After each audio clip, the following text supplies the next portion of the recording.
2011 সালে সামাজিক যোগাযোগ মাধ্যমে লর্ডস গ্যাং নামের একটি পেজ খুলে প্রচারণায় নামেন মুনতাসিরুল আলম অনিন্দ ও তার সহযোগীরা।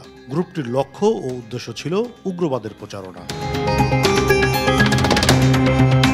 2016 সালে ইংরেজি বিভাগের অধ্যাপক রেজাউল করিম সিদ্দিকী হত্যাকাণ্ডের পর নাম আসে শরীফুলের। অধ্যাপক রেজাউল হত্যা মামলায় সাজাপ্রাপ্ত জেএমবি সদস্য শরীফুল ওরফে খালেদের ঘনিষ্ঠ ছিলেন অনিন্দ। সে সময় গোয়েন্দা সংস্থা শরীফুল ও অনিন্দ সম্পর্কে যেসব তথ্য উদ্ঘাটন করেছিল তা উদ্বেগজনক।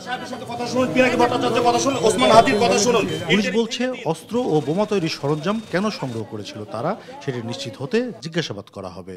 তাদের কাছে আমরা অস্ত্র, বিস্ফোরকের উপাদান, আরও বোমা বা তৈরির যে সরঞ্জামগুলো আমরা পেয়েছি, সেটাতে বোঝা যাচ্ছে তাদের একটা পরিকল্পনা আছে। তাদের মধ্যে তারা সাধারণ মাপের অপরাধী না, এটা বোঝাই যাচ্ছে। আর তাদের সামনে কি পরিকল্পনা আছে বা কেন তারা এগুলা সংগ্রহ করে তাদের নিয়ন্ত্রণে রাখছে, সেটা আমরা জিজ্ঞাসাবাদ করলে আমরা জানতে পারবো। কারাগার থেকে মুক্ত হয়ে অনেকটা নিভৃতে চলে যান অনিন্দ। তবে 1 মাসের গোয়েন্দা নজরদারি সফলতার মুখ দেখে শনিবার ডক্টর ইংলিশ নামক কোচিং সেন্টার থেকে অবৈধ অস্ত্র ও বিস্ফোরক উদ্ধারের পর আবারও আলোচনায় আসেন মুনতাসিরুল আলম অনিন্দ।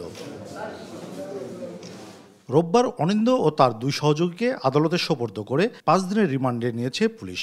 রাষ্ট্রপক্ষের আইনজীবী বলছেন, আগেও তার বিরুদ্ধে গুরুতর অপরাধের 2টি অভিযোগ আছে।